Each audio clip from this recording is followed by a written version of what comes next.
Hey, what's up everybody, and welcome back to a very special episode of News Dose, and woo-hoo-hoo-hoo-hoo. Now that's how you do a showcase.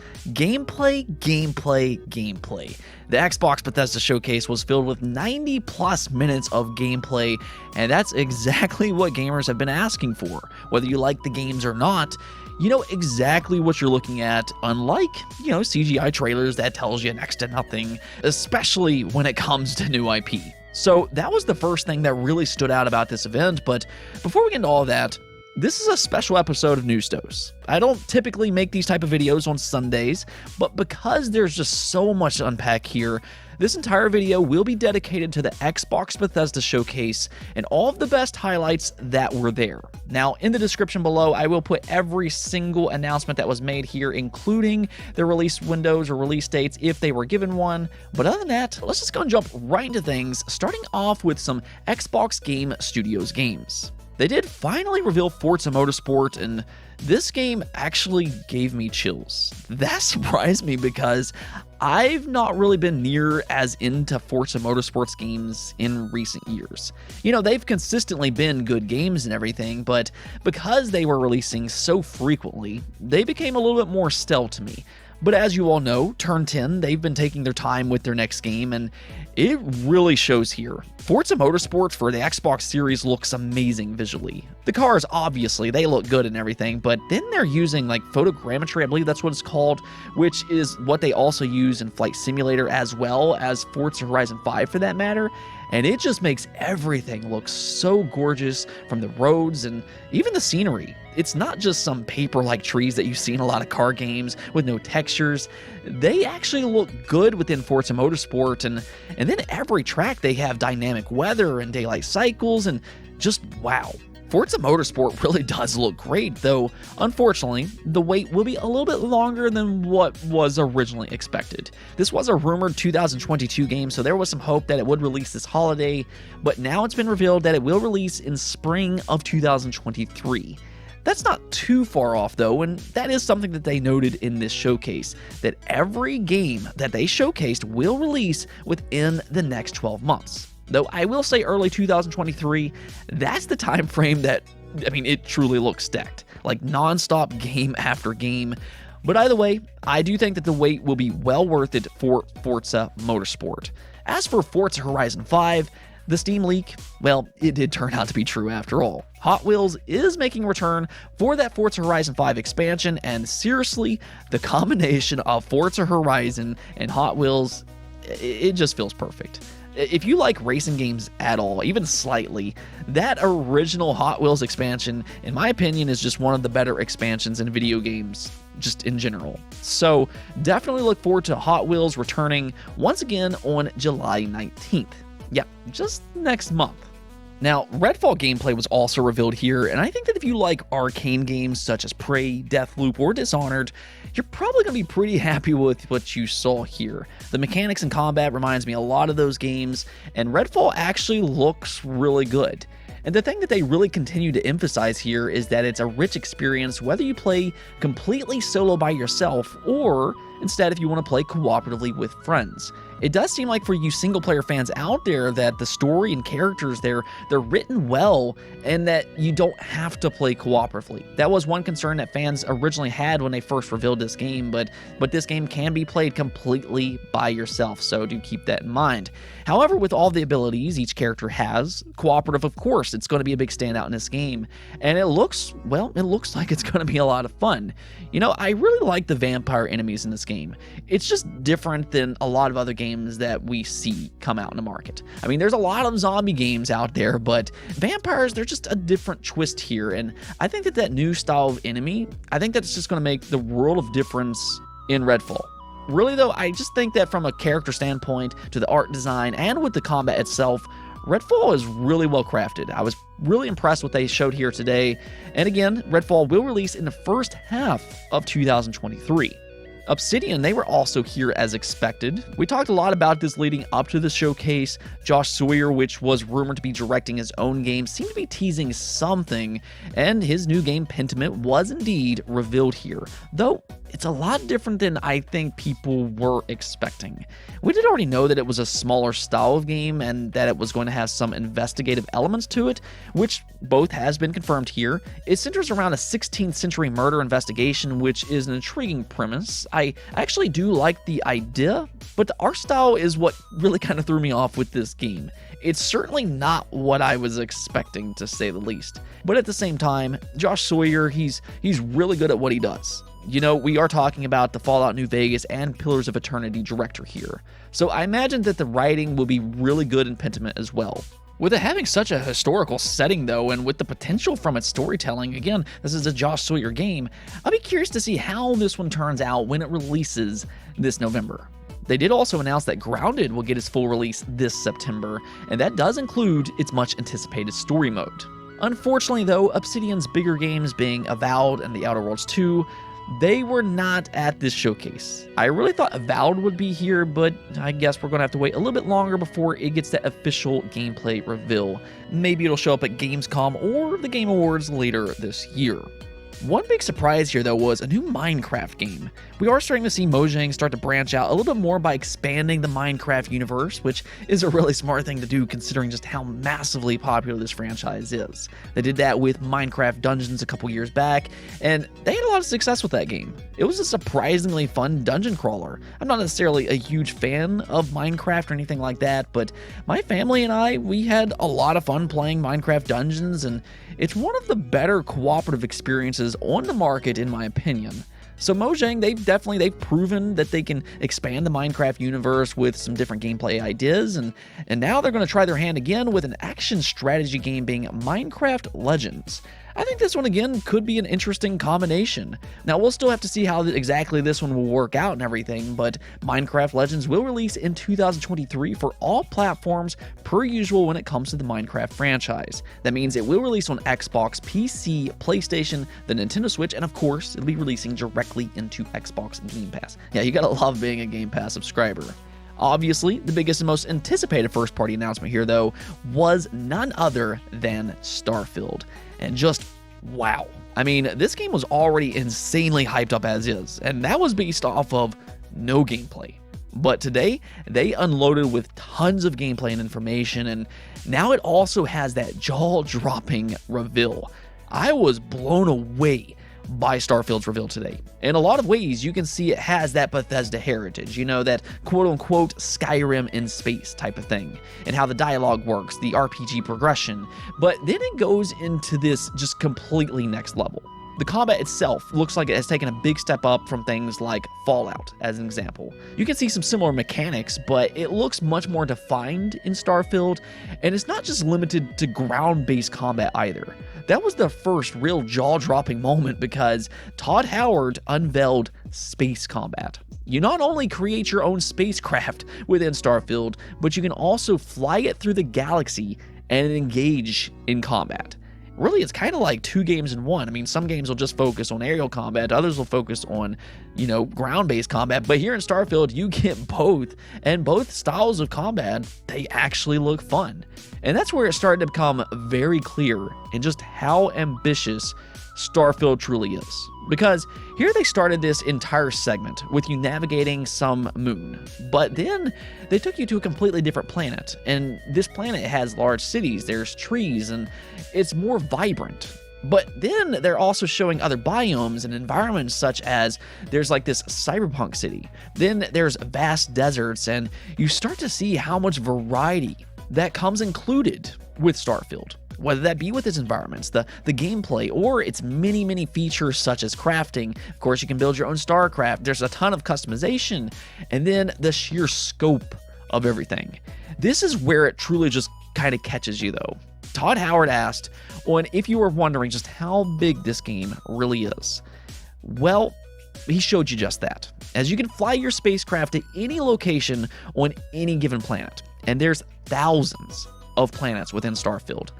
That right there was the jaw-dropping moment. And if this game was already hyped to the moon and back based off the very little that we knew about this game, well, now it's going to just kind of catapult to a whole new stratosphere. Its universe kind of strikes some similarities with No Man's Sky and how its planets are procedurally generated, But Starfield looks so much more ambitious than just that when all things are considered. I mean, really, Starfield, this is a game that has the potential of becoming their next big game that is played for well over a decade, much like Skyrim. It certainly seems to have the content here, and now it's just all about execution. You know, Bethesda, they do have some problems launching their games with bugs. That's pretty well known. And I wouldn't necessarily be shocked if Starfield launches with some bugs. But even with that, fans always love their games, and that's because they make great games. So as long as Starfield turns out to be a good game, as was Skyrim and Fallout, then you might be looking at one of this generation's best RPGs. This right here, though, just kind of shows you why acquiring Bethesda was such a smart move by Microsoft. This will be huge for the Xbox brand if this game pulls off what it's claiming that they could pull off here in this trailer. Now, continuing on, though, it looks like Xbox is trying to go ahead and get ahead of that Activision Blizzard acquisition, as they did showcase a couple of their big upcoming games, including Overwatch 2, which is going to be a free-to-play game. That's actually really nice to see, as that fan base could really grow because of that. And then Diablo 4 got its gameplay reveal, which includes a new character class being the Necromancer. Now, I know this is easily one of the most anticipated upcoming games, and they did show a lot of gameplay today, and it looks like, in my opinion, like a big step up from Diablo 3. It actually reminds me a lot more of Diablo 2, which is, again, in my opinion, that's a good thing. Diablo 4 is a dark and gory game, which is exactly what I want to see from this franchise. But there was a lot more to this announcement than just that. They did note that Diablo 4 is a completely open-world game where you're not limited on how you choose to explore. It'll also have a shared world, which that's pretty interesting. It's also going to be cross-platform, it has PvP zones, and most importantly, it's coming in 2023. So there you have it. The wait for Diablo 4 is almost over. One of the bigger announcements here, though, is actually a partnership that we've talked a lot about on the channel over the last year. Anybody who's followed the channel, they're not going to be all that surprised by this, but Hideo Kojima finally confirmed officially that he's partnered up with Xbox Game Studios to work on a game that will take advantage of the cloud. Now, that's for the most part all we know so far, because they didn't show any kind of gameplay or anything like that, but this is still a pretty huge announcement. I mean, this is Hideo Kojima that we're talking about here, which is a legend in the game industry, and he has a very large and loyal fan base, especially over on PlayStation. So to see him join forces with Xbox to work on a game, that's a huge thing. Now, I've already seen some diehard PlayStation fans out there, though, get really angry over this announcement, and there was a petition and everything to try to get this canceled just because he's partnering up with Xbox. That type of stuff is just absolutely ridiculous. For one, it's not going to work, but also it just shows how immature and petty gamers can be. But nonetheless, Kojima, I mean, he's an independent developer, and Xbox, they are a leader when it comes to cloud development, so this is a partnership that actually makes a lot of sense when you start to think about it. Really, though, when all is said and done, just be a fan of gaming first and foremost. If you're a fan of Hideo Kojima, you're going to be excited for him regardless of where he releases his games. However, if this game is Overdose, which is a Hideo Kojima game that leaked out online last week, that kind of remains to be seen. That game is supposed to be a horror style of game, and I mean, if Kojima is working on an exclusive horror game for Xbox, that really is big, because, I mean, we've seen what he can do with that Silent Hills demo PT. People love that demo, and it's kind of legendary when it comes to horror games, even if we didn't actually get the full game, because, you know, Konami, they're Konami, and they canceled the game. But regardless of what this game is, I'm really excited to see what it will be, because, I mean, this is Hideo Kojima, and I am a big fan of his. He's just so creative, and he says he wants to challenge himself with using this cloud-based technology. So I'll be really curious to see what he does with whatever this game will end up being. We need to talk about Xbox Game Pass, though, because if there were any true winners at this showcase, that would be Xbox Game Pass subscribers. Almost everything that was revealed here will be releasing directly into Xbox Game Pass day one. So let's just go over some of the main Game Pass highlights here. Hollow Knight Silksong was finally revealed once again. That's actually kind of funny when you start to think about it, because here we were all predicting this to be at like every single Nintendo Direct for like the last year, and every time it was just a no-show. But here it was at the Xbox Bethesda showcase instead, and that means it will release within the next 12 months, though unfortunately we don't have an exact release date as of this moment. So that alone was exciting, but no more exciting than the massive announcement that Persona 3, 4, and Persona 5 Royale will all be coming over to Xbox and Xbox Game Pass again over the next 12 months. Yeah, that's right, Persona finally is coming over to Xbox. It's been a long time coming, but Persona 5 Royale will be the first to release on October 21st, and then 3 and 4 will release in 2023. This is amazing though. These really are some of the best JRPGs ever made. That's not an exaggeration, they just are. And Atlas, finally, they got smart enough here and decided to bring them to other platforms. So far though, they've only announced them for Xbox and PC, but hopefully they'll be coming to Nintendo, and for that matter, modern PlayStation devices as well. We'll just kind of cross our fingers on that, but truly though, if you've not played these games already, and if you like JRPGs even slightly, then you definitely need to play these games. They are a must-play for fans of this genre. My favorite of the three would be Persona 4 Golden. I know a lot of people are probably going to be more excited about Persona 5 because that is the more popular entry, but I actually do like Persona 4 more, which is actually one of my top 10 favorite games of all time. It really is that good, so definitely try these games out. This really was a massive announcement though, and this just kind of continues to show that growing relationship between Atlas and Xbox, as well. Soul Hackers 2, that's another game that is going to be heading to Xbox later this year, which includes a physical release. So it does seem like Atlas and Xbox are getting a little cozy with one another, so hopefully we continue to see that relationship blossom over the next couple years, and maybe they can just continue to add more and more games over to Xbox.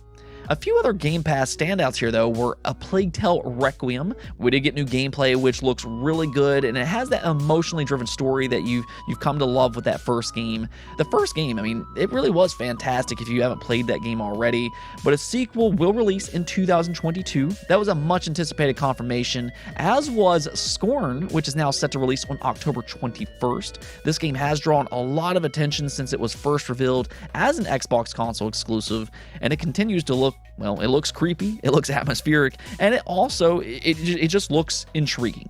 I don't know how this game will necessarily turn out, but with both A Plague Tale Requiem and Scorn releasing in 2022, those will be big 2022 Game Pass releases alongside, again, Persona 5 Royale. A44, the studio behind Ashen, also unveiled gameplay of their next game, Flintlock Siege of Dawn. And this one really stood out to me, as I really liked the combat mixing in its hack and slash gameplay with gun-based combat. There was also that little magical creature that we saw in the previous cinematic trailer, but its full reveal here I thought looked even better than what I imagined it would. I mean, I really liked Ashen personally, but Flintlock, it looks like an even bigger game. I think that it's definitely a game worth paying attention to. Beyond that, though, there were 3 surprises here that might be a little bit smaller games, but all of which I think looks good. That would be High on Life, which is written and voiced by the co-creator of Rick and Morty, Justin Roiland. The guns in the game actually talks to you, and it does look really humorous. But one of the reasons that I'm interested in this one is because we've already seen a game from Squanch Games and Justin Roiland, which turned out to be great, being Trover Saves the Universe. That was a fun and quite hilarious game for that matter, and now they're taking that sense of humor to a first-person shooter. Yeah, I'm in for that, and it will release this October. Cocoon. Now, this was also another Game Pass game that really stood out to me. This was a unique puzzle style of game coming from the Limbo and Inside creator. Those are excellent games, obviously, and Cocoon looks just as interesting, if not even more so. It will release in 2023. And then, last but not least, here I have The Last Case of Benedict Fox, which is a hauntingly beautiful Metroidvania. As some of you all may know, I am a huge fan of Metroidvania games, and this one looks amazing. I was blown away by its art style, but it also seems to have an interesting narrative and some really cool abilities on top of that. I am stoked for The Last Case of Benedict Fox, and it will release spring of 2023. Also, one game that I almost forgot to mention, yeah, I know, how dare I, but Wolong Fallen Dynasty was announced, and the reason that this one is just so interesting is because the talent behind it. This is a Team Ninja game with producers who's worked on Neo and Bloodborne, so again, there's a lot of talent behind this one, and it will release directly in the Game Pass day one in early 2023. If anything, Team Ninja, I mean, they're masters when it comes to hack and slash games, and I'd say that Wolong Fallen Dynasty, it looks like it's going to fit right into that category as well.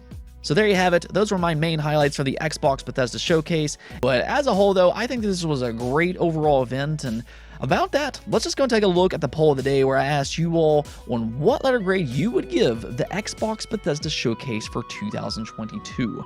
And most of you all do seem very happy, as a total of 74% of you gave it an A or a B. To be more specific though, 40% of you gave it an A, 34% of you gave it a B, 17% a C, 5% a D, and then 5% of you gave it an F. So I think that this is actually overall the best rating that I've seen for any showcase up to this point when it comes to these polls since I first started posting them. So that does go to show you that this was a really good showcase, and I absolutely agree with you all here. I myself would probably give this showcase an A-. The focus on gameplay alone, that was such a big thing for this showcase, but also that all of these games, they're coming out soon. And really, there's just a lot of big and small games to look forward to over the next 12 months. Especially, I think that if you're an Xbox Game Pass subscriber, again, you guys are the true winners here. But I think this really was one of the best events that I've watched in a very long time. An easy A, in my opinion. Anyways, though, that's it for this episode. But if you liked the video, don't forget to bell notification and subscribe button for more content just like this. Also, if you'd like to support the channel through Patreon, thank you for making this content possible. Peace out.